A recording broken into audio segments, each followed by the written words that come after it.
This is the first of a series of panels on world arts over this semester and next year, and it reflects our general theme this year of world arts.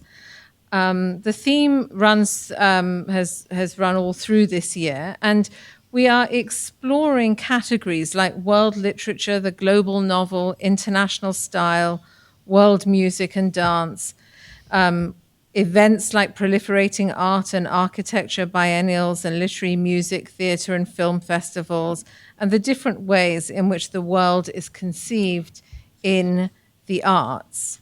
We're considering what world has meant in the arts then, and more generally in the humanities, how the humanities has addressed the world-making capacity of the arts historically, and in relation to other terms, for example, oppositions between world and globe, global and local, world as worldly as opposed to of the church, even city of God versus city of man, which is another kind of world, if you like, dunya versus deen, or dunya versus akhira, the afterlife, the world life as opposed to the afterlife, international versus national, universal versus particular, etc. In other words, everything.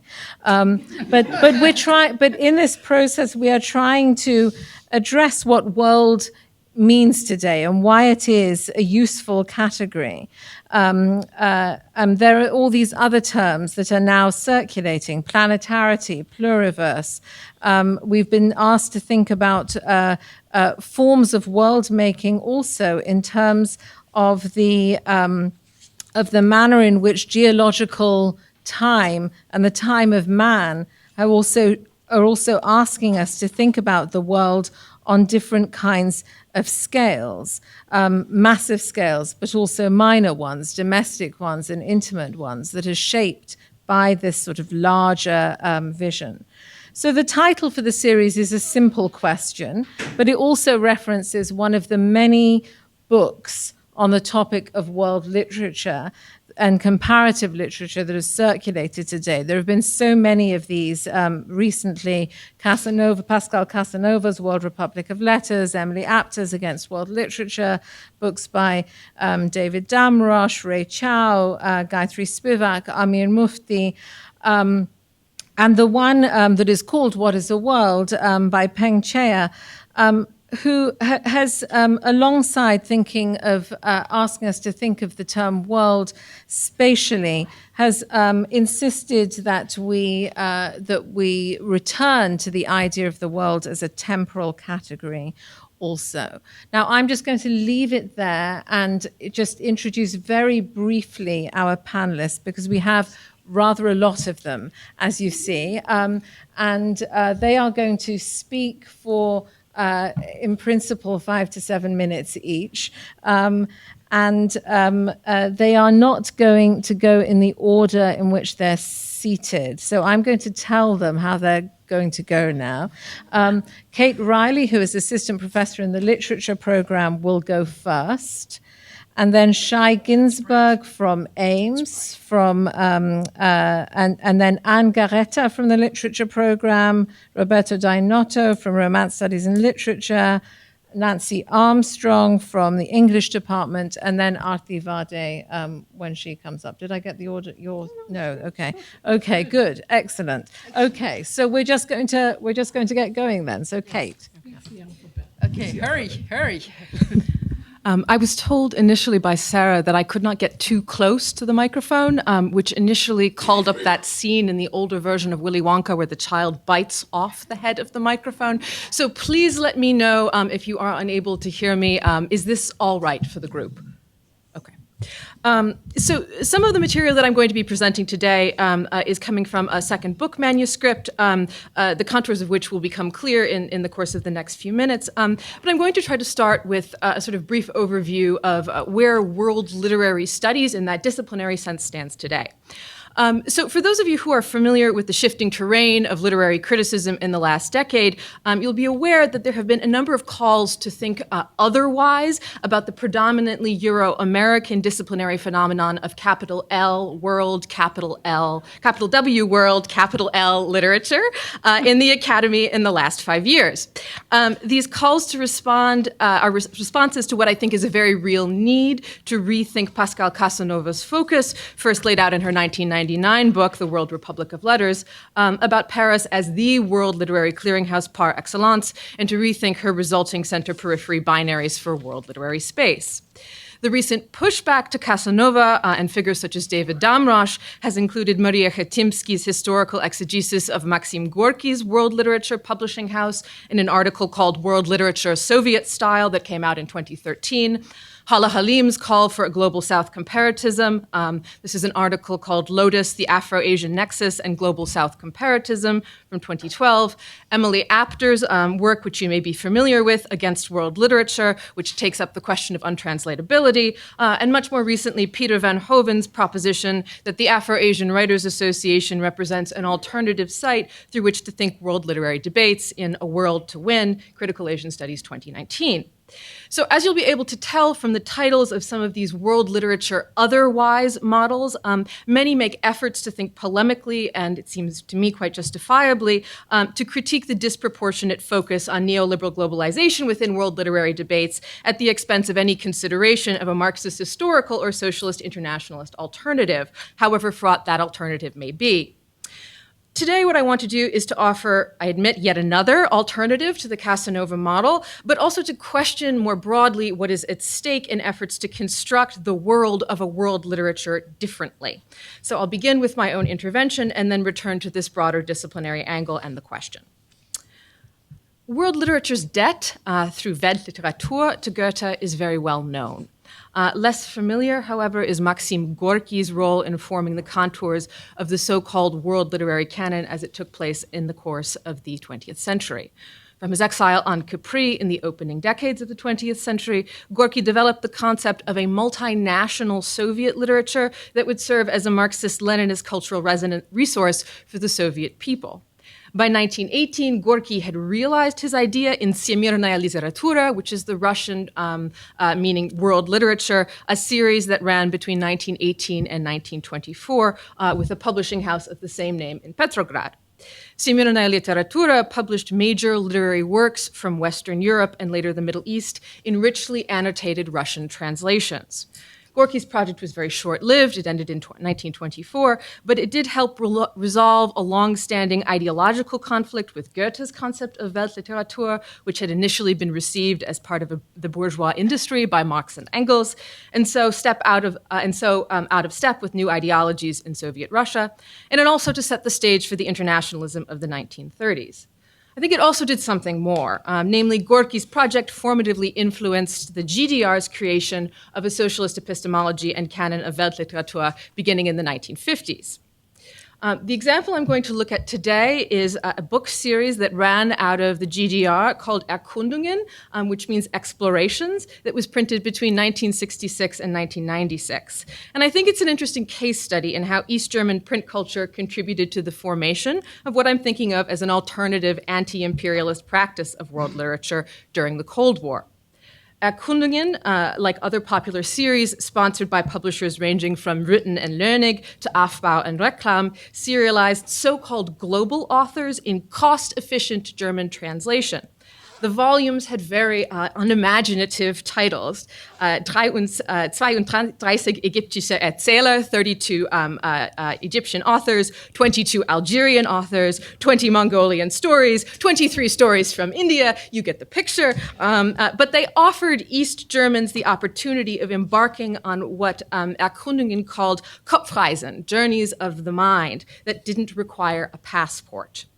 In lieu of actual travel, then, readers of a 1973 advertisement for the series were encouraged to take a multi-hued elephant, nimm den Elefanten, take the elephant, on a journey to internationale Literatur, international literature.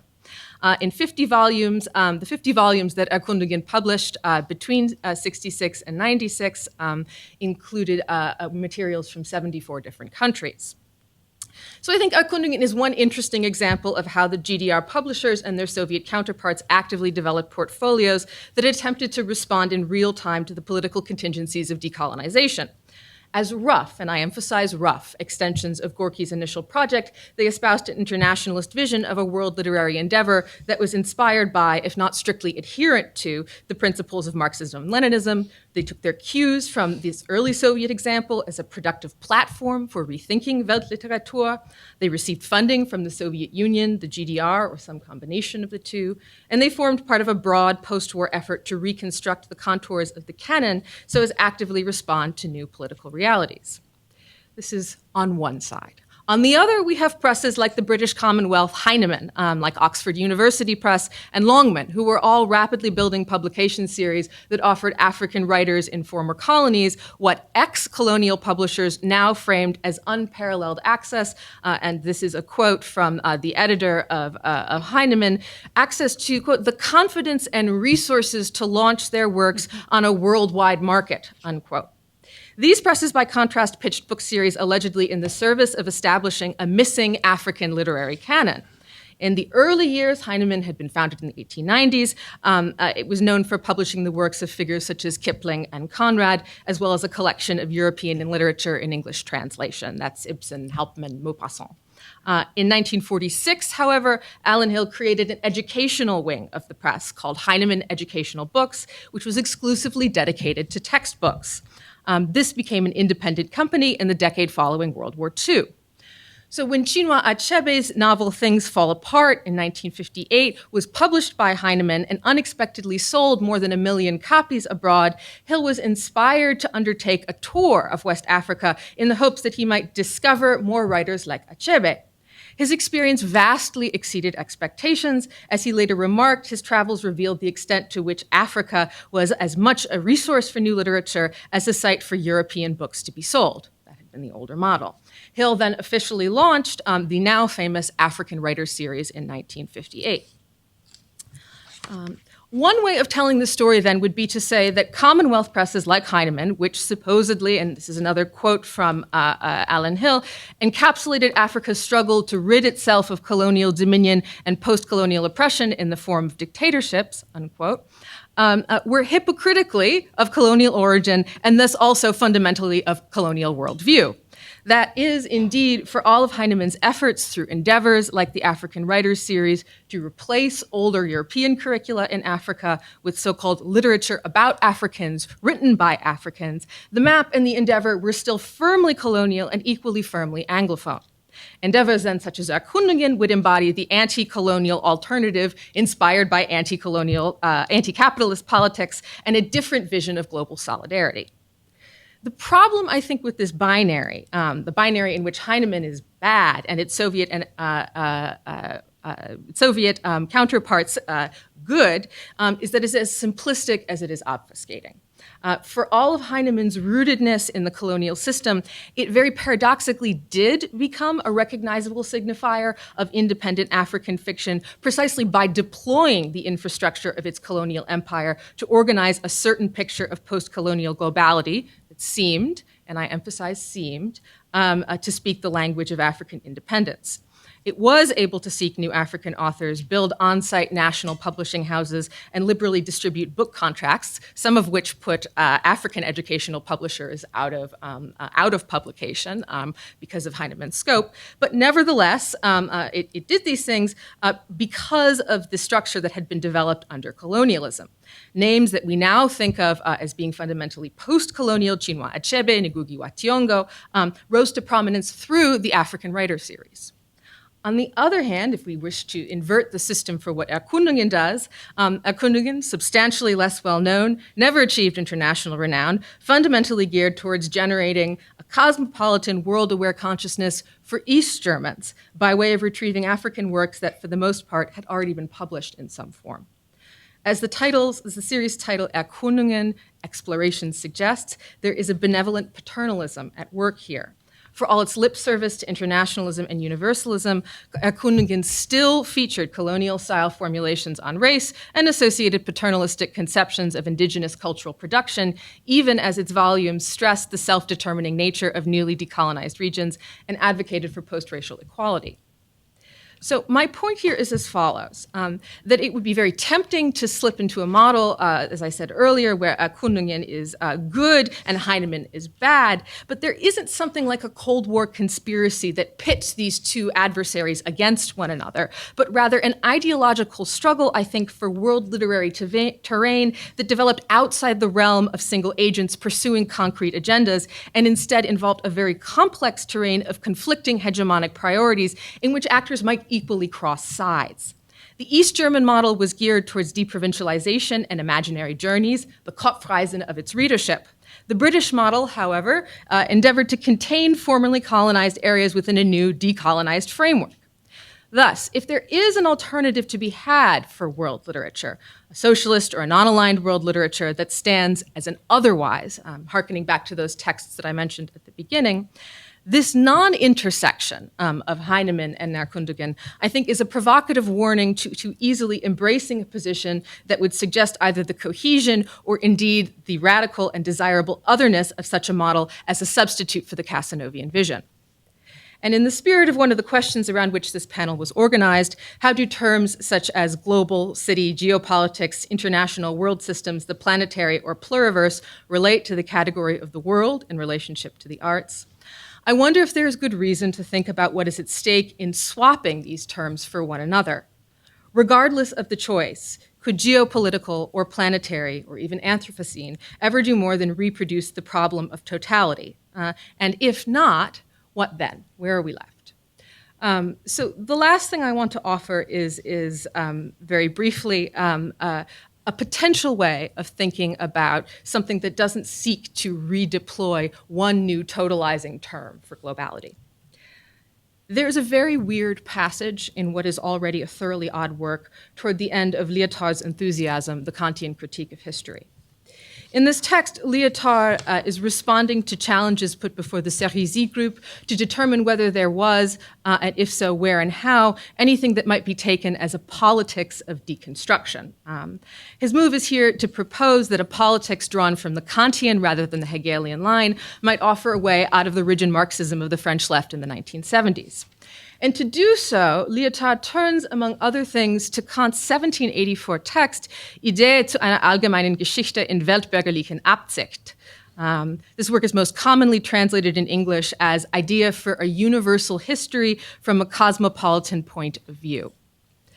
Lyotard, however, adapts a rather more radical and I think quite interesting way of translating it.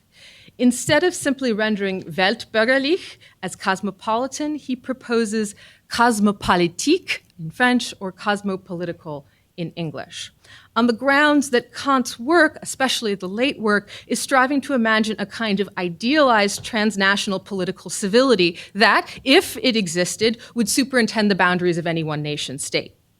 So the retitle with this modification that Lyotard proposes would be Idea for a Universal History from a Cosmopolitical Point of View or from the point of view of a world citizenship. What Kant then calls a Leserwelt, or world of readers, in this text, the idea, is not something that he says yet exists. The Leserwelt would be occasioned by political civility that itself does not yet exist. And the reader who is addressed is not necessarily a reader of the now, but the one who, as Lyotard puts it, would keep on arriving with every new published argumentation.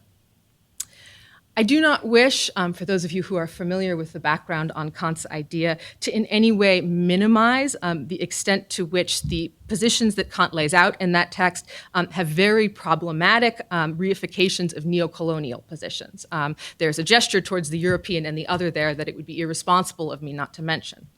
However, what I do want to think about is whether this notion of a retitling of the Weltbürgerlich that Lyotard proposes offers a way of thinking the world in the phrase world literature that is more robust than simply trying to reveal lost historical alternatives to Casanova's model. I wonder whether what now goes under the heading of world literature, either in celebratory advocacy of that phrase or from the depths of despair, Pace, Emily Apter, and against world literature, I wonder whether what goes under that heading might shift course or might have its course shifted to think the World Literary Project alongside, not merely as a response to something like a world to come. Thank you.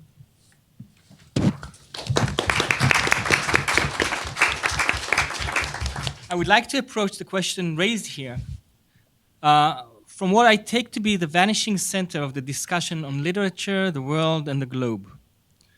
What I have in mind is the Hebrew Bible in relation to the questions of literature, including the question of genre on the one hand, and of world and globe on the other hand. Whereas the question of the Bible as literature has garnered much attention over the past 3 decades or so, whereas sections of the Hebrew Bible are commonly included in selections of world literature, the question of the Hebrew Bible as world literature is rarely raised, as even a quick search in databases and book indices would patently show. When the Hebrew Bible does make an appearance, it is mainly in relation to the emergence of European vernaculars and to the stumbling block of translatability. Questions that, crucial as they are to the emergence of world literature and the global novel, are only tangential to my own point today. Here, telegraphically as it must be, I would like to think of the gesture towards a world, a globe, even a universe. That is, of the gesture that endeavored to Catholicize the Hebrew Bible, Catholicize in quotation mark, reoriented towards a generality or a whole that encompasses the entire humanity. For reasons that I cannot delve into at the moment, my starting point is the book of Jonah, the story of the prophet who is sent by God to prophesy the destruction of Nineveh. And I quote, "Arise, go to Nineveh, the great city, and cry out against it, for their wickedness has come up before me." End of quote. Attempting to flee God's command, Jonah boards a ship to Tarshish, but when a storm arises, he is cast overboard and is swallowed by a fish, in whose belly he spends 3 days and 3 nights, and then is vomited out upon the land. Tasked again to prophesy, Jonah now yields and goes to Nineveh. The people of the city believe his word, repent, and thus escape the promised destruction. Dismayed at the outcome, Jonah leaves the city, camps outside it, and turns to God, voicing his grievance. And I quote again, "I pray thee, O Lord, was not this my saying when I was yet in my own country? Therefore I fled beforehand unto Tarshish, and I knew that thou art a gracious God, and compassionate, long-suffering, and abundant in mercy, and repentest thee of the evil." End of quote. The story thus tests not only the relationship between God and men. For my purpose here, I would note that, more specifically, it also tests the relationship between the Word of God, its willing or unwilling human articulators, and its willing or unwilling human audience. Yet, it is not a story about the world or the globe, but rather of God's power and mercy, extended indeed across both the orders of nature and men. My gendered language here is intended. But, and this is a double but, neither is his rule extended nor its significance. That is, neither are the people of Nineveh expected to accept God as their ruler, nor is the true sense and meaning of his presence made manifest to them. These are reserved exclusively for the people of the Old Testament. Notwithstanding this final reservation, the story proved to be ripe for Christian commentators. And here I get to the gist of my argument. By reconfiguring the story as a story of a world, of a word of the world, they turned it into an indictment of those people of the Testament. I cannot obviously chart here the history of Christian commentary on the book of Jonah, and would merely focus on a pivotal point: Luther's lectures on the book in 1525 and 1526. And this is what Luther has to say on the second verse that I quoted earlier. "We glean from this that God befriends not only the Jews but also the Gentiles, And there is no indication here that the people of Nineveh circumcised themselves and observed or adopted the laws of the Jews.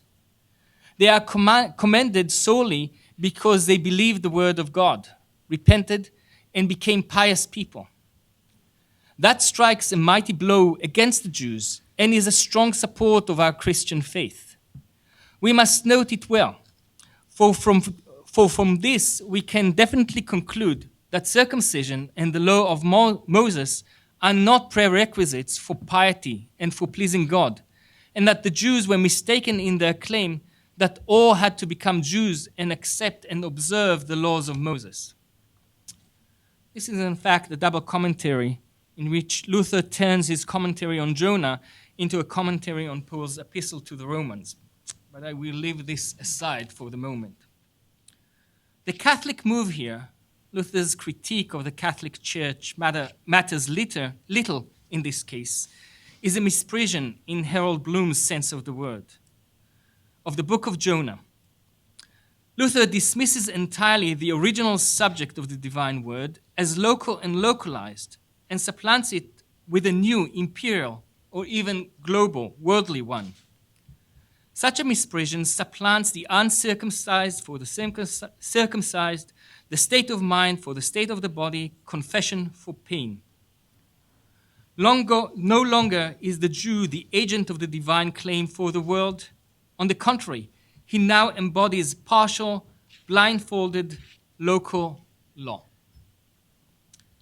Such a move has far-reaching temporal ramifications, and I only can briefly mention them. In his commentary on Romans, Giorgio Agamben describes the temporal scheme of the book as the time that remains, a constant deferral of the end of days, the span of time between the promise of salvation and salvation itself. To me, this sounds like the temporal, or I would suggest that this is the temporal scheme of world literature. The book of Jonah offers a very different scheme. Salvation is not the end of time and does not entail the undoing of human geography. On the contrary, it is within calendrical time, within geographical space. It is both localized and timed. What is deferred or actually avoided is precisely the end. Thank you very much.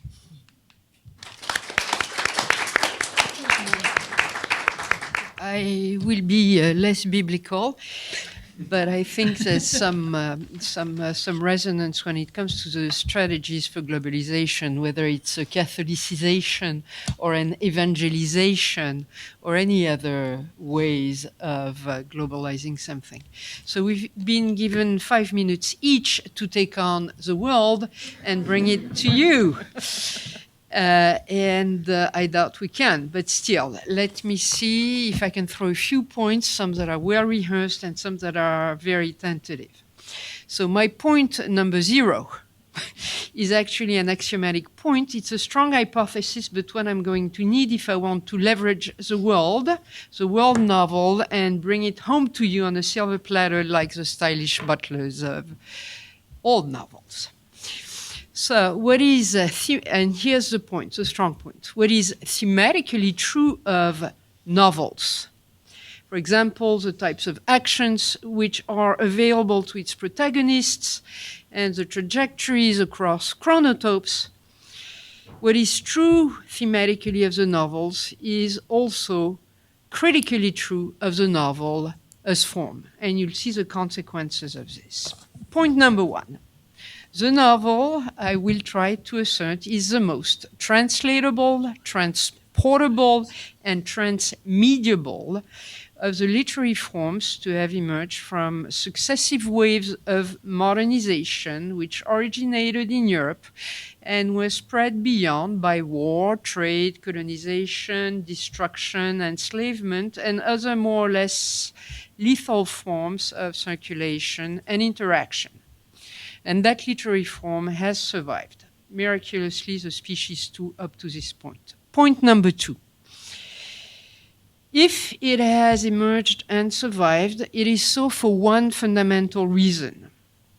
This reason is its alienness, or its capacity to register, to incorporate, to perform, and to propagate alienation in all its forms and understandings. This feature can be grasped under two different correlated determinations. First one, the shape-shifting capacity of the novel, or, following its famously paradoxical definition, the novel is the genre without genre, the form without form. Number two, its orientation toward an outside. For there to be a novel, there needs to be a desire, or a drive, or a compulsion, and not simply an obligation to leave home. And I put aside here the question of domestic fictions, which is also another form of alienation. But I put it aside. I'm not a specialist of that. We got a specialist of that. Point number three. Note here the crucial difference between the epic and the novel, and between the regime each anchors. On the one hand, classical poetics with the epic versus the aesthetic regime, and the novel as its master form. In the epic, you will remember that the hero, number one, returns home and returns as he left, recognizable, intact, and self-identical. Think of Ulysses. Ulysses would prefer not to fight against Troy. You agree with me? He tries all sorts of ploys in order not to go fight.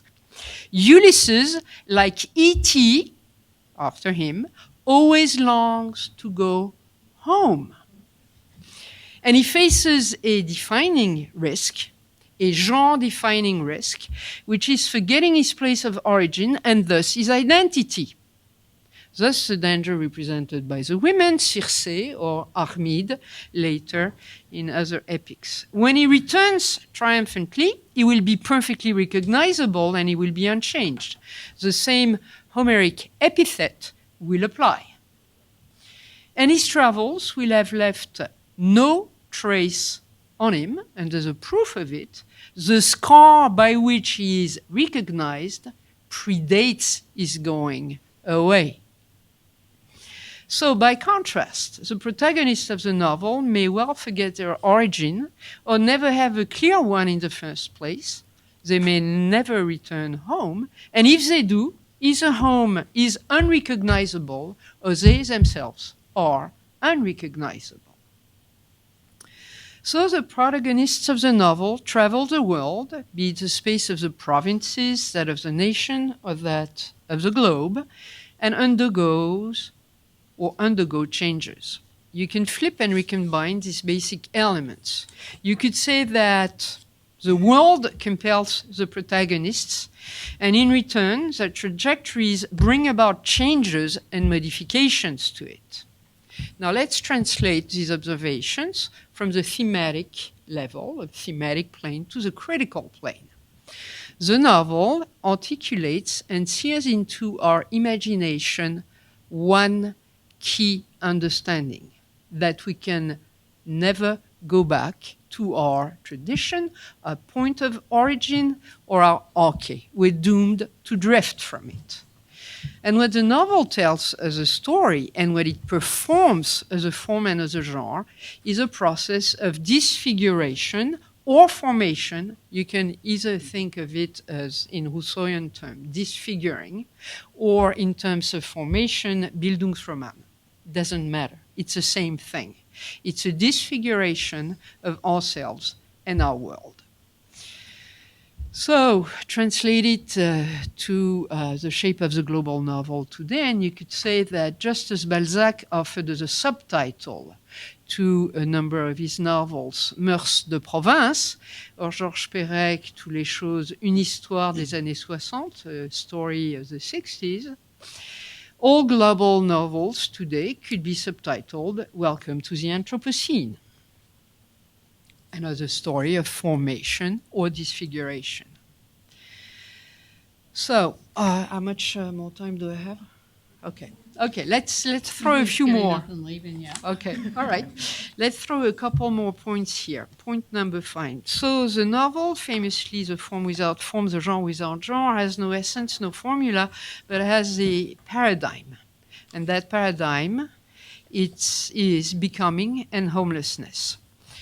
The flip side of this, or its dialectical counterpart, is that the novel is in the business of world making, of cognitive mapping, and of Bildung, i.e. subject formation. Now, what's the difference between the global novel and the novel of the world literature of yore?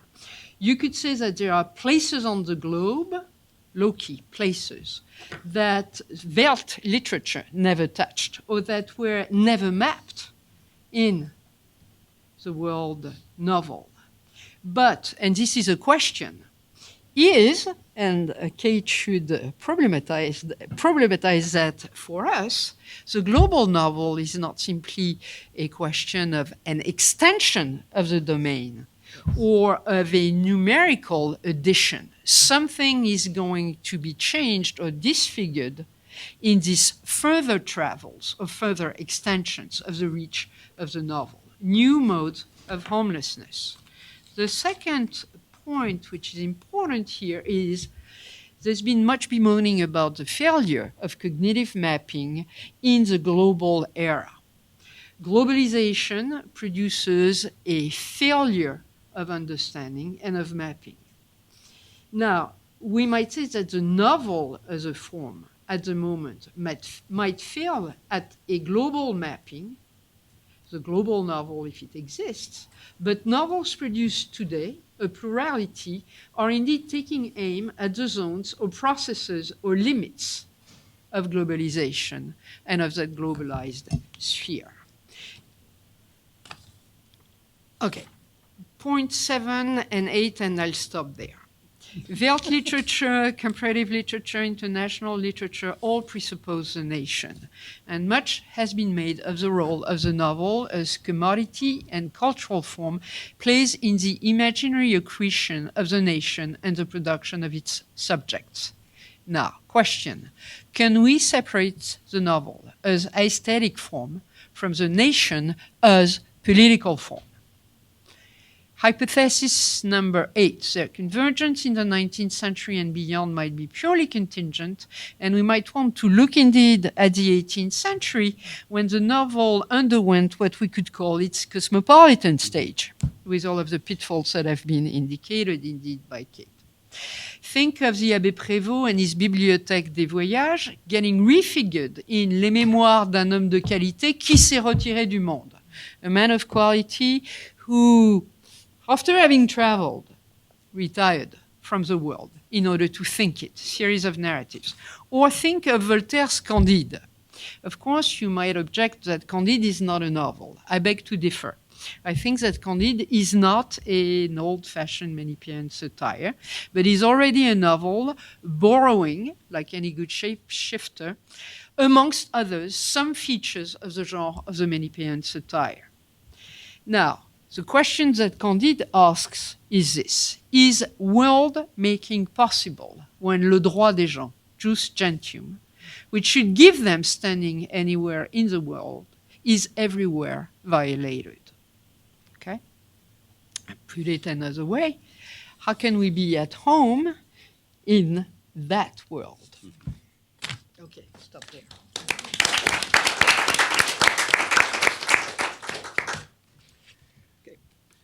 Understood as the study of European national traditions, comparative literature, pronounced dead by Spivak in 2003, was not doing too well already in 1999. What had happened? Simply, an Italian scholar of the novel teaching in New York had made, in the usual mild-mannered way that distinguishes all Italian scholars, if I may add, some conjectures on world literature. Can we rethink literature in a post-national, post-colonial perspective, outside that is of Western ethnocentrism? From these questions, a new marvelous entelechy of literary theory had been born: global literature. It is no surprise that despite the scruples of all those who tackle such conjectures, Prendergast, Emily Apter, Pascal Casanova, it was precisely the centrism of the place of elocution, Columbia University, New York, United States of America, and the centrism of the language of elocution, the global academic English to which the Italian author of the conjectures had himself to succumb, that raised the issue to the level of global concern. As a new global comparative literature, as Spivak called it, was to be born out of the ashes of a moribund comparative one, an already globalized market of the ideas, centered around the hegemony of the US Academy, was predetermining already all possible outcomes of said conjectures. As Spivak herself lamented, and I quote, "Between the presentation of these lectures in May 2000 and the final revisions in May 2002, the discipline of comparative literature in the United States has underwent a sea change. Publishing conglomerates have recognized the market for anthologies of world literature in translation. Academics with large advances are busy putting this together. The market is international. Students in Taiwan or Nigeria will learn about the literatures of the world through English translations organized by the United States. One can write," finishes Spivak, "in the hope that there may be some in the academy who do not believe that the critical edge of the humanities, of the humanities should be appropriated and determined by the market." Now, while I too speak in the hope, I should not shy away from stating the obvious. The very category of global literature, as distinct from Welt or comparative literature, must be taken as a historical one. Or, as the prompt we received for this roundtable puts it, it is indeed a temporal category to be understood in relation to neoliberal globalization. No matter what the concept of global literature tends to identify, either the eccentric products of yet untapped resources of non-Western literatures or the industrially prepackaged product capable to meet all the 50 shades of mass-marketed desires, global literature is, in both theory and practice, a product of neoliberalism, an empty signifier in which a privileged and cosmopolitan readership is mirrored and finds its legitimacy. The product, in the age of Amazon, of a world machine with its supranational system of agents, publishers, and literary prizes. At the center of global literary production stands today the novel, still a dominant literary form in terms of readership and sales. One important question is how this very form, or non-form as Anne suggested, either in its eccentric realizations or in its mass-produced ones, responds either with a critical edge or through assimilation to such relatively new market determinations. Just one example.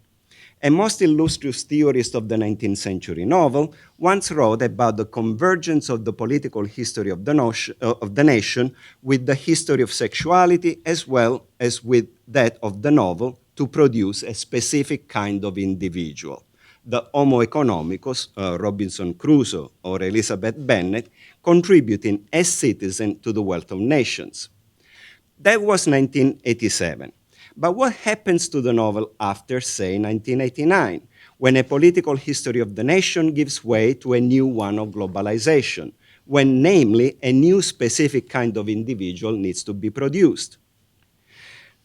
Traditional categories for a theory of the novel, type, dialogism, allegory, may fail, or at least to some extent, at describing a moment when the aim of the economy is no longer to constitute out of individuals a national people, but rather a stratification of mobile individuals united by a search for success, defined as the ability to meet the needs of the global market.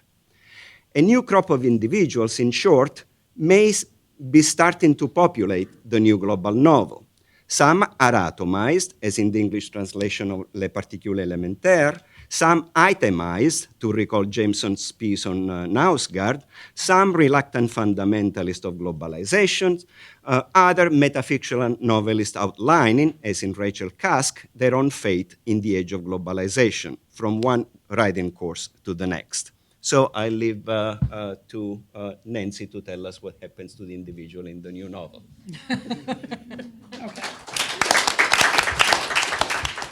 Okay, I'm going to be quick. I have a set of propositions here without very much support. And I'm representing the Anglophone Monster. Okay, that's what I do. This is the real bad guy in all these scenarios. And I don't know what to do about it. I just think it's important to study it. I do not think it's a nice guy. I do think it's a monster. But it is here, and we got to get used to it. Okay, Proposition 1. I have a set of propositions. Proposition 1, world literature, as brilliantly mapped out by Pascal Casanova's World Republic of Literature in 1999, is the discursive graveyard of Kant's 1796 vision of the world as a map of abstract spaces housing the archives of national cultures. Proposition 2. I mean, that's over with. I don't think we need to push against it. And it's a beautiful book. Proposition 2. These nation spaces are fictional. According to Ben Anderson's Imagined Communities, novels emerged with modern nationhood throughout the colonial and post-colonial worlds to produce a nation space. I'm not talking about governments or laws or, trade agreements. I'm talking about how you imagine it. Novels emerged with modern nationhood throughout the colonial and post-colonial worlds to produce a nation space specific to each nation that forged an imaginary relation between readers and a class-specific way of life. Okay? So they're little ideological delivery systems. That's what I'm saying. Proposition 3. Thanks to this global project, it always was, it is a truth universally acknowledged that a single man who exchanges his labor for wages must be in want of a wife to replenish his capacity to work and make him one happy guy. A nest of children that can feed on lots of love and meager wages completes the picture. Add some education, literacy is paramount, and a dash of secular morality, and you have a wonderful means of reproducing relations of production. Proposition 4. The novel reproduces what you already think is normal, necessary, desirable, and right, until it becomes second nature, both to you and those in your imagined community. I mean, this is how the novel quite literally forges an imagined community. This is all Ben Anderson. I'm not making this up. He did. Proposition 5. Oh, wait. No. The concept of a world novel confuses these imagined communities with the apparatus that reproduces them. It takes these spaces for the kind of figuration or imaginary space produced over and over and over again, person after person, generation after generation, by the novel. Proposition 5. The global novel does not. It doesn't reproduce an imaginary nation space. Richard Todd, James English, Sarah Brilette, and Mark McGurl have called attention to the relation between the novel and the market in which it travels. From its inception, the Booker Prize, this is the big British prize that's, there's long short lists and short lists, and finally, and by the time you read it 10 times in the New York Times and elsewhere, you'd forget who won. This is just an elite club. From its inception, the Booker Prize privileged, and this is how they describe it, serious literary fiction for the general reader. I love that formulation. Serious literary fiction, like you can't just have fun. Serious literary fiction, not for us, but for the general reader. Okay. Bought by the Mann Group, an alternative investment firm that trades on the British Stock Exchange, the Man Booker Enterprise, or Booker Prize, actively recruits and markets novels that reproduce its standard from this standard serious literary fiction for ordinary readers. It reproduces its standard from virtually anywhere in the Anglophone world and now in translation. I mean, the Anglophone world doesn't have a boundary, any national boundary. James English refers to this operation as cultural money laundering. That's a quote. Sarah Bullett's study of UNESCO's literary dissemination project claims that it creates the book hunger, that's her term, book hunger, that this distribution of literacy creates a book hunger necessary for marketing and recruiting novels from underdeveloped areas of the world. I want to note just a couple of formal features of these novels that circulate in this market, the global novel. First, the household is dismembered and its property scattered as the novel resituates it on a fluid global map across which information, goods, and people must travel in order to perpetuate uninterrupted economic growth. As a rule, secondly, these novels feature one of two types of protagonist, either the borderless individual hyper-consumer that Mark McGurl calls the alpha billionaire, who's, they're now running for president, guys, really. Stranger than fiction. Let's see, as exemplified by Christian Grey of 50 Shades of Grey. I made him put that novel on our reading list. This is the secret behind these references, which caused you no end of embarrassment. One of my favorite things to do with Roberto, embarrassment. You have to say it in public. Well, it's true. Let's see. Okay, so there's the alpha male. Though sharing his ceaseless mobility of the alpha male, the figure of the stranger travels in the slower, stagnant, and toxic places produced by the uneven distribution of information, goods, and people. The mobility of both these types, they're always on the move. It isn't like they're homeless or they have a home to return to. This is the point. Home's gone. It's not in the picture. The mobility of both these types replaces the stasis of the novel's family dinner table, which was one of the favorite topoi of the national novel. The very image, and the dinner table is the very image and means of social reproduction. These novels replace that with a continuous process of breaking down the components of this image so they can be distributed unevenly and on time. It's a process of constantly subsuming difference. Both types are damaged in ways. These are all sort of damaged narrators or protagonists. They have brain injuries. They have physical injuries. So, Crusoe was on a desert island. He was okay. But these guys are produced by the new world, and their damage comes from that. They're not exceptional.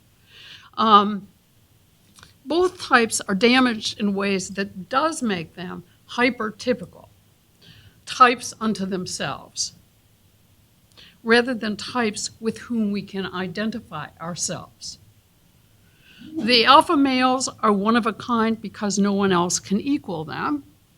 Christian Grey, I don't know, there's a bunch of others. The reluctant fundamentalist is one of these guys, you mentioned him.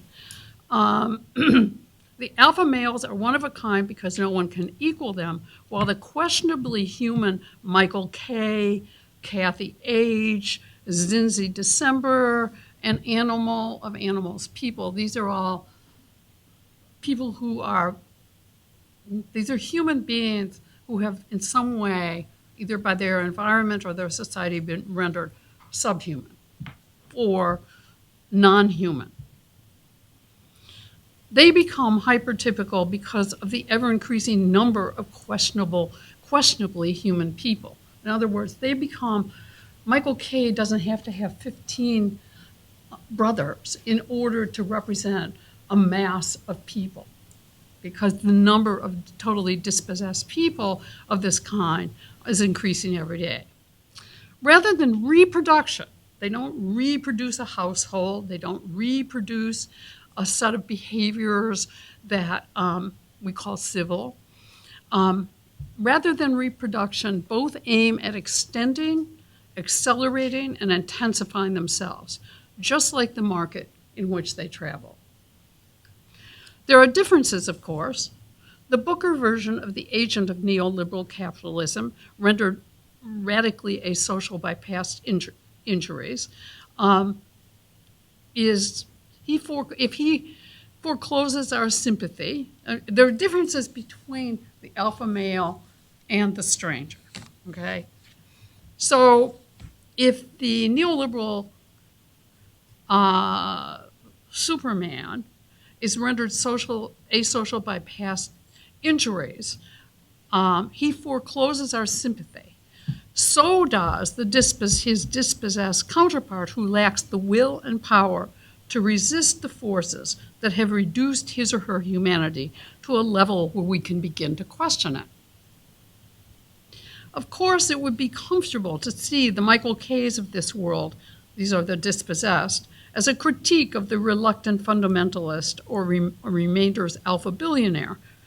So willfully abject is Michael K. and a number of these characters. If only these novels did not have so much fun producing the world they simultaneously critique.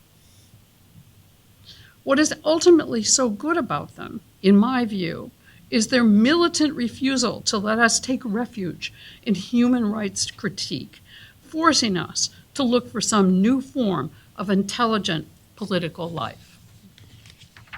That's it.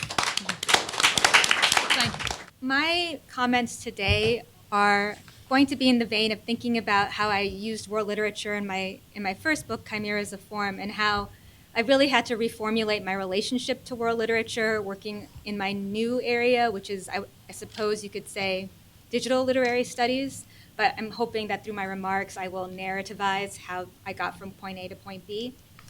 So in my first work on internationalism, I was very interested in the way that world literature offered us an alternative to some of the older models of comparison that presumed the nation as the container of collectivity and imagined that the best way to conceive of collectivities was either via the nation or the diaspora.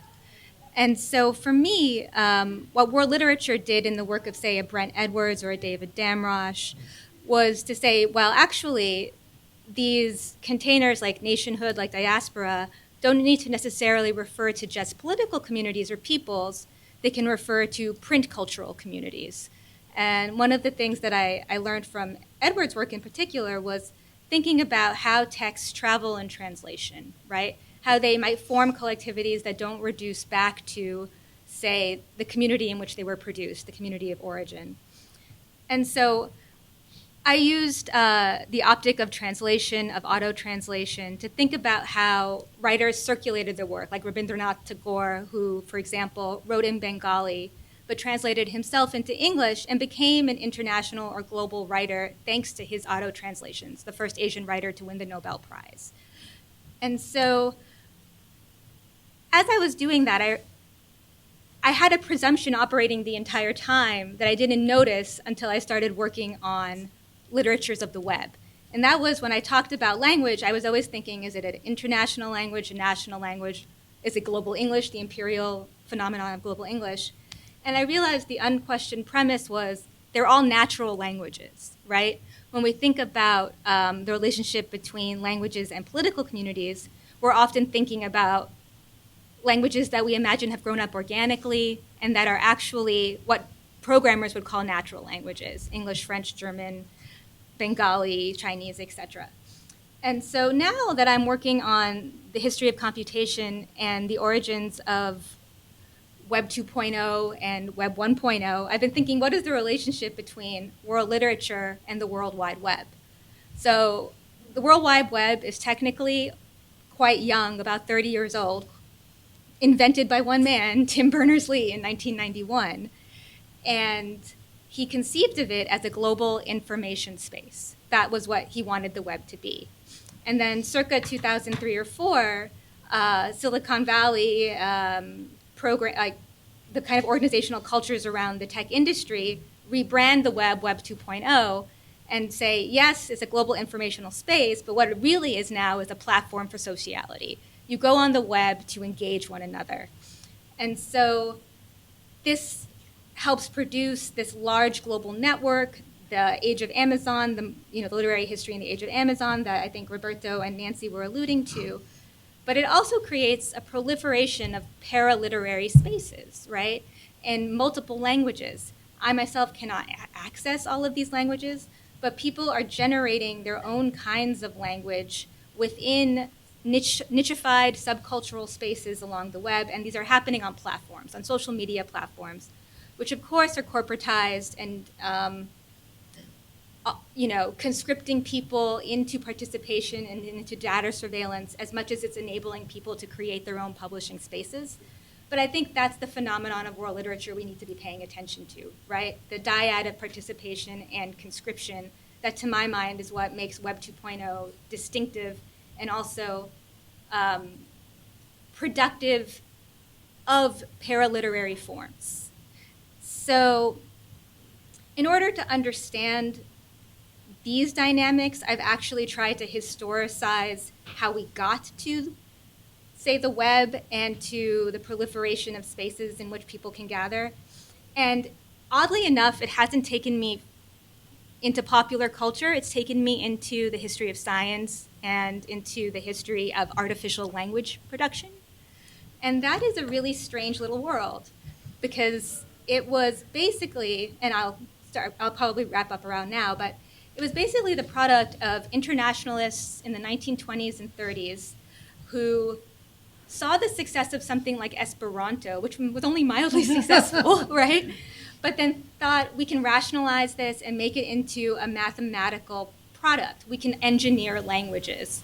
And so you get this variety of languages, like Basic English, which was co-engineered by C.K. Ogden and I.A. Richards, who many of you might recognize as the father of close reading, one of them. And there was Novial, which was a novel IAL, International Auxiliary Language. There was Ido, which was an offshoot of Esperanto. And this kind of curiosity came with the premise that language is rationalizable and can be expressed mathematically. And it was the precursor to machine translation, which we think of as being associated with Warren Weaver. Lydia Liu has written on this. Rita Raley has written on this. And so the history of artificial languages gets you to the place where people start thinking of code as the next step beyond the engineered artificial language. Code will be the kind of fluid through which all natural languages become translatable. And we're now in a place where I think we need to think about world literature in relationship to the history of language, to the history of the distinction between natural and artificial language. And also we need to think about the relationship between the literature of the marketplace and the paraliterary spheres that are enabled by the web, right? By people who no longer necessarily are appealing to the center of the market, but are enabling themselves via either entrepreneurialism or subcultures to produce different kinds of publishing circuits. So that's where I'll end. Because I think it's important. There's a difference between a code and an artificial language. A code is executable, and artificial language is not. And it makes a difference, I think, to how we think of their transportability and translatability. Code doesn't need to be translated because it's executable. The execution is its translation, whereas artificial languages still need to be translated. So I would say that there are 2 points to that. So code is an executable function, but code itself is encoded in English, right? So we're still looking at the fact that the computational infrastructure of various programming languages is still like the if-then statement, or the kind of Python being the most popular of these kinds of programming languages. You're still dealing with an English infrastructure, and so if you were to study machine translation that tries to avoid the transit language of English, it's a massive problem for, because say going from Russian to Algerian or something like that, it's nearly impossible. And so in my research on machine translation, I've found that many people talk about how there are now words for the word salad that machine translation produces in other languages. And I think it's funny that there's a word for that in Russian, there's a word for that in Polish, but there's no word for that in English because we're not subjected to it at the same rate. To the word salad. Right, except for word salad. Interesting. We don't eat salad. Right, and it's not internet born, right? It's not Right. a phrase we've coined in response to the gibberish that is output.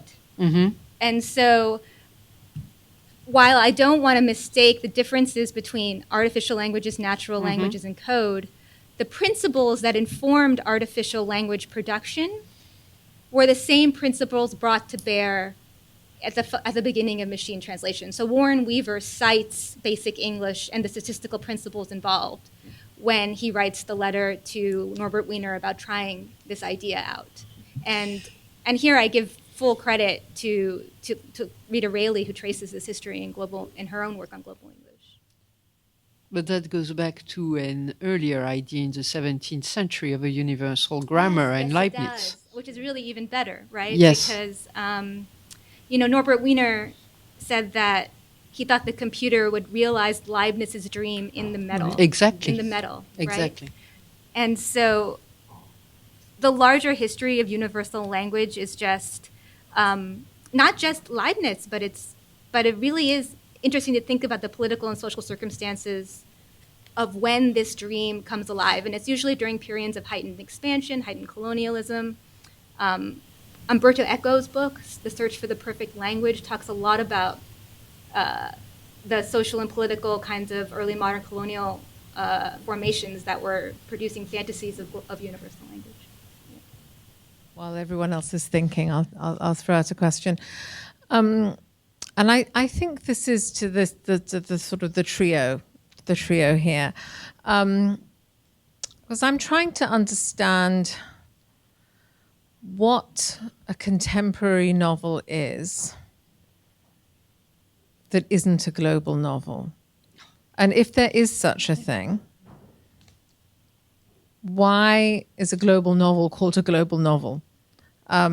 So in other words, what exactly does the global mean in your formation? Is it a product of globalization? Is it something that is sort of synonymous with contemporary? I'm just trying to understand a little bit more what that term is. Instead of saying what it is, I think it's easier and perhaps more fruitful to ask what it does.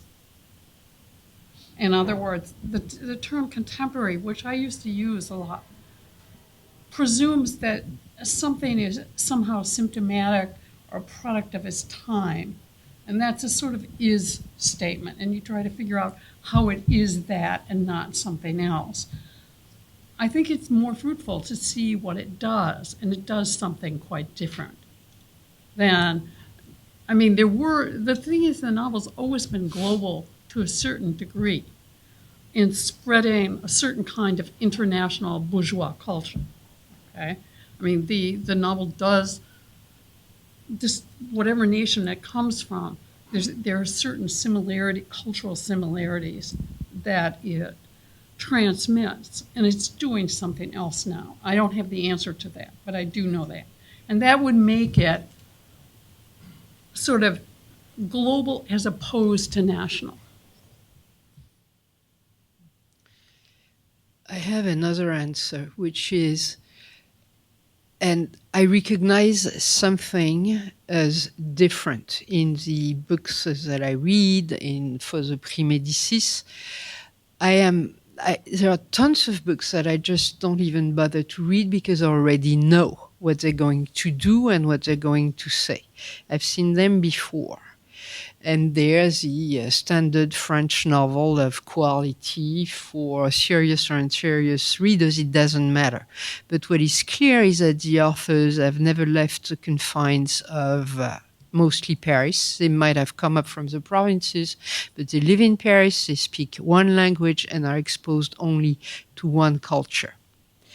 Whereas there are other novels, whether they be, and it's the same thing with some English or Irish or good old American novels straight out of the creative writing programs. And, I have piles of them, and it's just a mainstream American novel, technically polished and boring to death. Okay? And there are piles of them. They're very competent, but nothing happens. And then there's a sliver of things that are really different. And very often they take place in a different space. Very often they incorporate either science fiction or horror or other elements that are really not your mainstream thing. They're hybridizing. Very often they're from authors who have migrated, changed languages, or might still be writing in their original. And they're writing for a different market. And they're writing. I just really think that that's terribly important. Yes. Thing. It's it has emerged, I think, as the most important thing, more so than what the author wants to be and all that other part of the sort of old communication model. It's these prize systems and agents and certain process that market this. I mean, we're talking only about this kind of serious literary fiction for ordinary readers, but clearly there are things you have to do to write for this market, and I think the market force is major, and it makes it international because you're writing to be distributed all over the place. Yeah, I mean, the shift is, and probably it's easier to see it or to perceive it when we talk about movies or TV series, with Netflix becoming this big oligarchy that takes movies from all over the world and redistributes them all over the world. So if you're making a movie, you need to figure out how to interest not only a national audience, but an international audience if you want to be picked up by Netflix. But the same thing happened with the big, even before Amazon, with the big concentration and conglomeration of publishing houses. And this is assuming that the publishing houses are actually the ones that are choosing what we are going to read. Because actually, this happened even more with the emerging figure of the literary agent, Wiley being probably the most important one. Wiley is not targeting any national audience. He's an American who lives, I think, in Italy, or is married with an Italian one. He wants to publish novels that will circulate globally. He has the entire estate of Calvino, Bolaño, Sebald. I mean, everything that we think is good literature is there. So the problem becomes, how do you produce, if you want to get into the Wiley, if you want to be published by the big conglomerate, how are you going to produce a novel that can speak to the the Sicilian at home and the Australian abroad? You need to really rethink the entire structure of the novel, the form, the cultural reference, the sort of individuals, certain characters that are moving in the novel. At the beginning, the whole thing, I think there are 3 novels probably that began the whole, you would say Calvino, I'm not saying Calvino, but Umberto Eco, Marquez, and Salman Rushdie. Umberto Eco's case is very classic. I mean, he's a student of semiotics who has to figure out, who keeps traveling to the United States, China, and everywhere. And on the basis of semiotics, he needs to produce a novel that can circulate all over the world, The Name of the Rose. Okay, so you have a detective novel. The first thing that you need to do, if it has to circulate all over the world, you eliminate any reference that is contextual, for instance, to Italy. You set it in the Middle Ages with Aristotle and all the things. It's something that the American reader or the Italian reader can recognize at the same time. You deal with the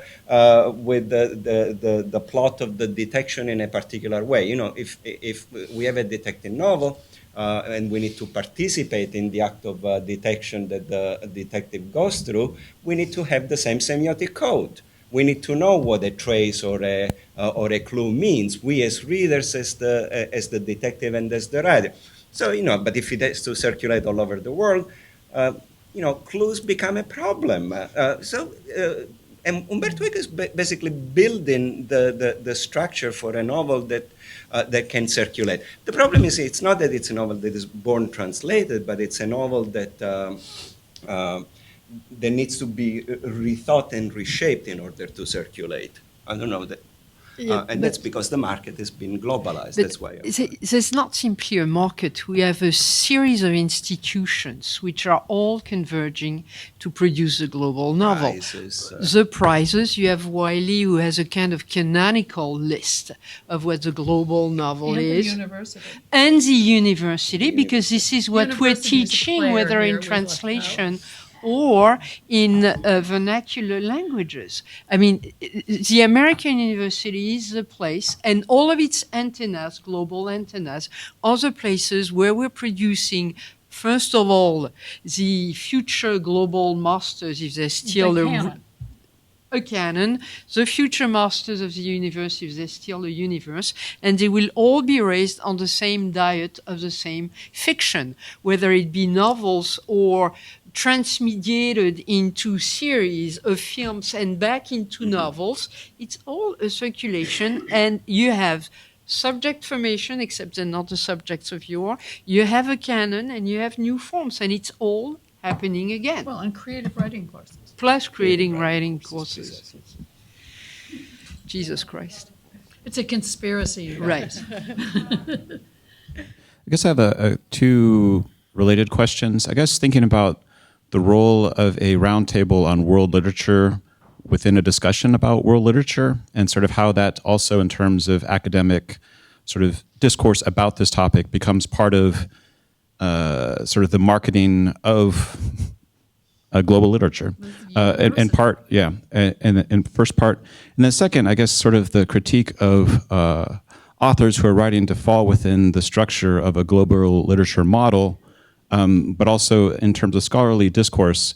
I mean, the sort of the shared reference, the shared sort of language also is becoming sort of the model to discuss this model. So the critique of the form also seems to be the critique of the critique itself. Could you repeat that last one just without it, maybe yeah, so I guess less loops or something? Okay, so I guess the question about sort of world literature sort of trying to fit within the model of the market and the expectations of that. I guess the critique of that world literature also has a market, which we're active in. And so isn't that then sort of that same critique that's being applied towards the authors that are writing this work is also the scholarship, which is discussing this work in the same pool of reference, and sort of there's one more loop, because a number of these novels sort of incorporate that critique into the novel itself. I mean, there's this phenomenon called the theory novel, which sort of explains to you how bad it is while it's doing what it's doing. I mean, I thought I've been quite explicit that the way we're talking about the global novel or global literature is because there was a big conference in 1999 in New York. But I did not mean it as a critique of anybody. As I said, despite the good intentions that anybody could have, this is still the structure in which we are operating. I didn't mean what I said about Umberto Eco planning very carefully his novel as a critique of Umberto Eco. And I certainly, I mean, the problem is we have a very specific structural reality that is producing novels and our scholarship on the novel at the same time.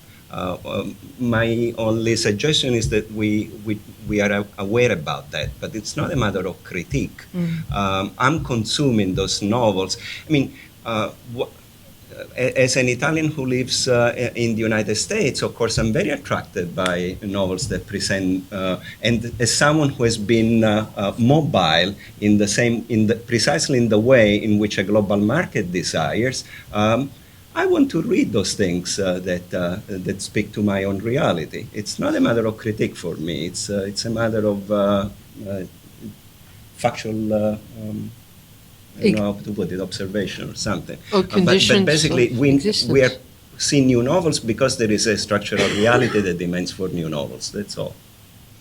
I think this is also a really interesting sort of bridge between the angle that I'm trying to take and what this group that's speaking specifically about the global novel is doing. Mm-hmm. And I suppose I want to just clarify that because I feel as though we've been talking around it in various different ways. And, please feel free to weigh in because I may not clarify it exactly as you understand it. It seems to me that at least in what I was trying to lay out here was the disciplinary history of capital L and capital W world literature. The same mistake again. I was convinced I was going to correct it this time, and I missed it. All right. Capital W world, capital L literature.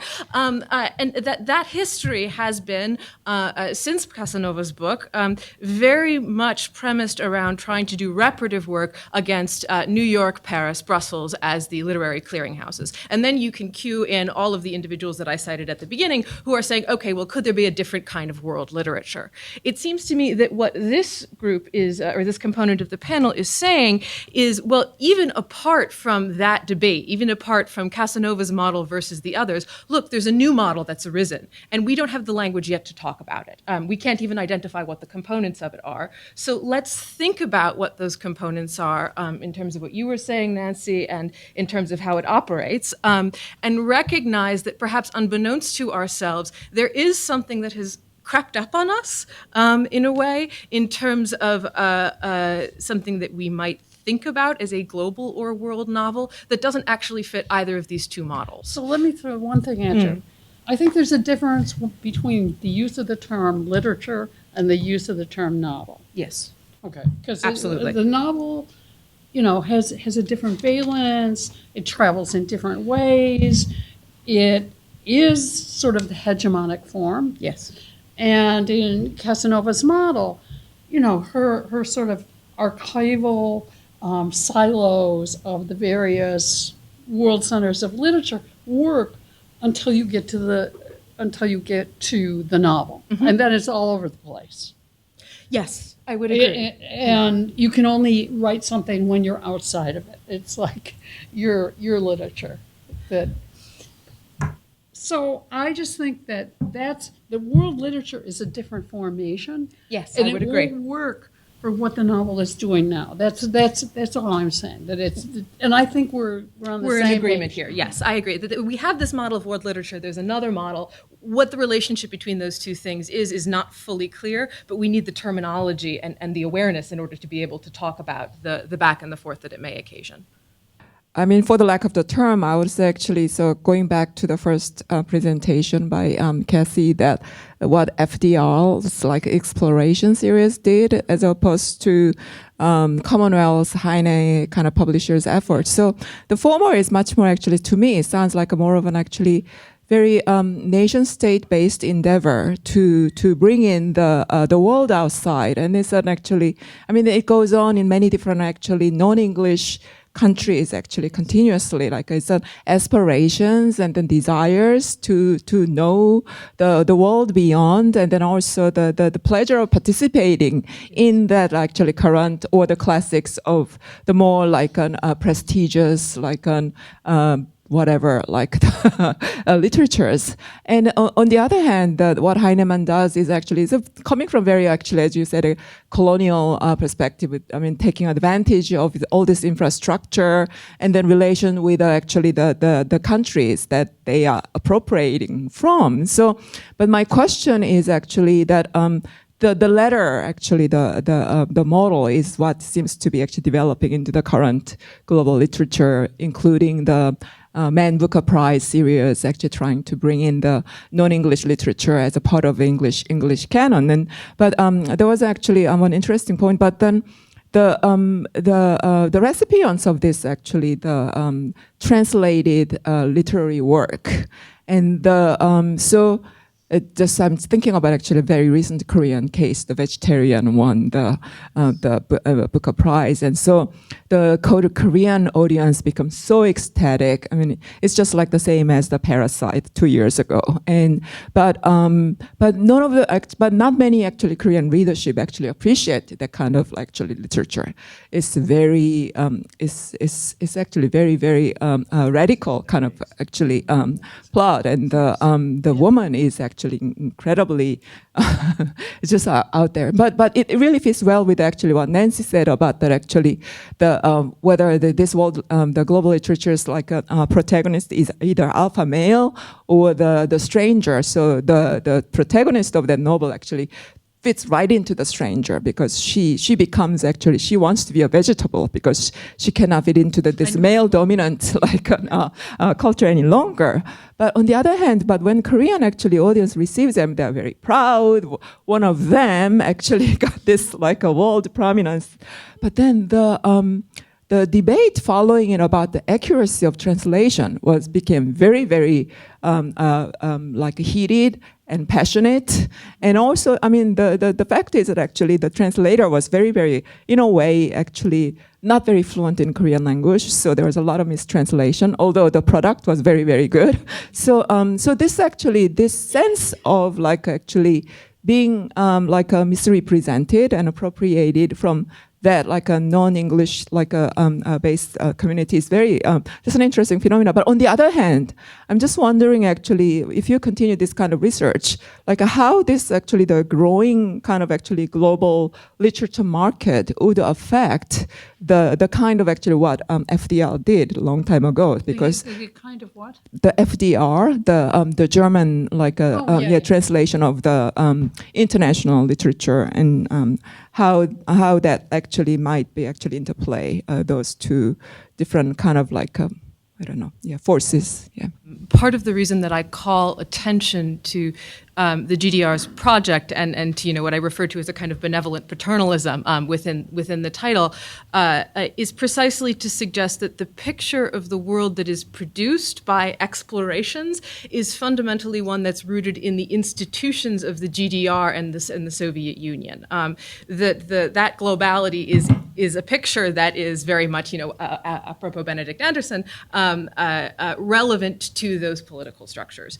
And I think that some of what I hear this discussion calling for is an attention to the ways in which contemporary translation is very much influenced by the institutional infrastructure that what is being described here as the global novel entails, that one is writing into not just English, but a particular type of English, an English that is very, very much configured towards something. And I think it's quite interesting to think, I am familiar with the text The Vegetarian, I don't know any Korean, but I think it's really interesting to think about how that text may, and Kazuo Ishiguro is another writer I would think of here, may actually be its own language in a way, that we are not precisely dealing so much anymore, and perhaps this is, Arti, where there's a connection. We're not dealing, when we say English now, it may mean something slightly different than what it did for Pascal Casanova writing in 1999, because of these institutional configurations and changes. I think English has always I mean, they're very pure about their bloodlines when they go into the colonies, and very careless with their language. Yes. They're very willing to corrupt their language, and I think that's one of its advantages that they don't mind. I mean, the French are much more persnickety. But it's one of those problems. I remember when I was a very young writer and I went to some sort of international writers conference.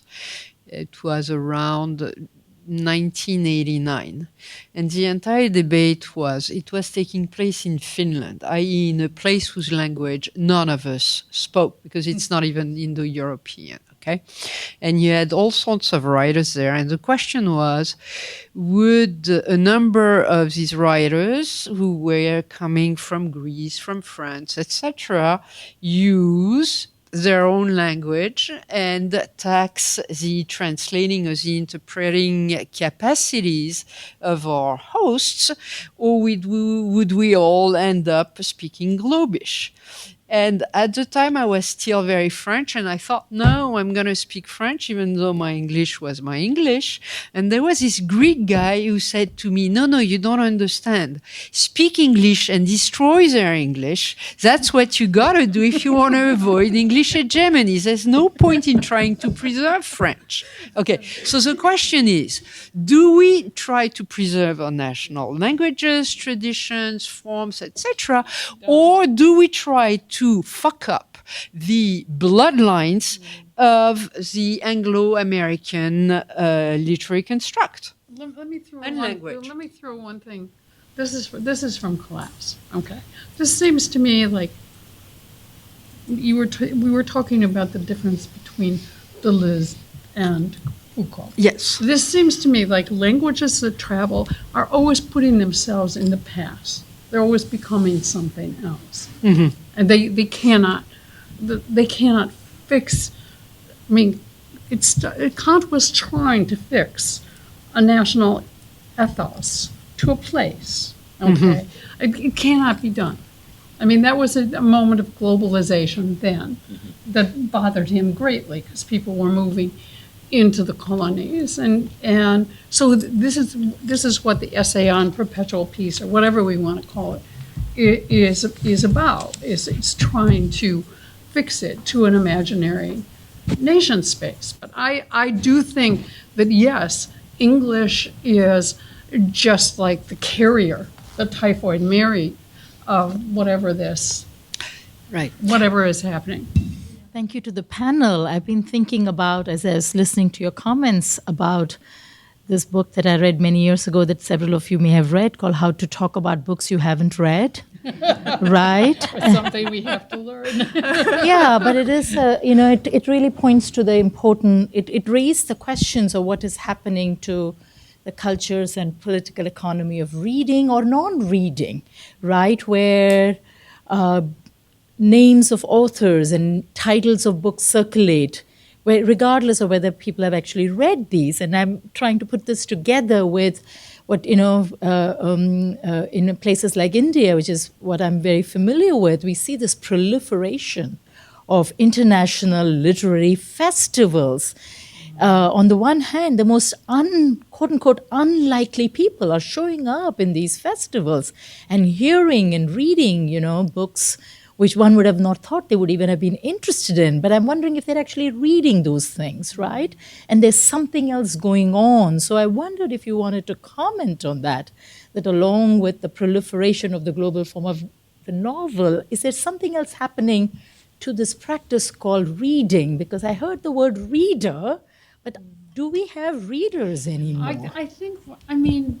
I'm just going to say this, that when I first came to Duke, I think in 2008, or in 2009, there was a panel on the futures of the novel where everyone decided it didn't have one because there was new media and everything else, except for me.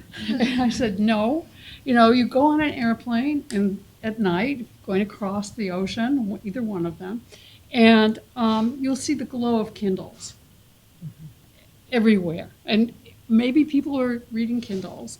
Maybe they're looking at those serial and we don't know how many people are listening rather than reading Right. to the book. And now, yeah, I mean, I don't know quite how it's being processed or what the medium, the material medium is, but it's thriving. The reading. No, the activity of reading. People are reading, and people, we thought they wouldn't if they could watch movies or hear, but they are reading. I don't know how they process. As teachers, we complain, right? Our students are no longer reading. They No, do but something else. says Exception of book students. right. Says no, but there's something. It's not simply on the side of readers. It's also that authors. I've noticed that in France, since there's very little money to be made in publishing. Okay, because basically writers are like poor peasants. They have to bring stuff, and they get exploited by all of the middlemen. A number of writers, and this is something which was inspired by poetry initially, they're doing more and more performances and get paid for the performances. So they're pulling literature out of the book realm and transmedializing them. And the more interesting authors are doing that. So that there's another way of consuming the novel, which is now in forms that are transmediated. The other day, Arti, did you want to say something? Sorry, yes. So if you're thinking about, admittedly, a younger generation more circumscribed by the way they engage with social media, then the question of what is the primary literacy, is it reading or writing, is very much up for grabs. So I think that the proliferation of literary festivals has to do with the larger role that fandom plays across culture now. And so fandom, and if you think about paraliterary spheres, fan fiction, that is a way of engaging with text that basically puts the primacy on writing as a response to reading, but maybe even conceives of itself as a write-read culture as opposed to a read-write culture. So Lawrence Lessig called the web a read-write culture. But as the web kind of advances and changes, for certain demographics, they write first, read second. And I don't mean that they have never read, but what I mean is their predominant task is to write. They want to write. And we see that in English with creative writing being such a massive enterprise. They're reading in order to improve their own writing or to just write more. Yeah. That's very interesting. Okay, well, That's cool. thank you so much, everyone. Thanks a lot for coming. We have a reception, and so please join us. Thank you. Bye-bye.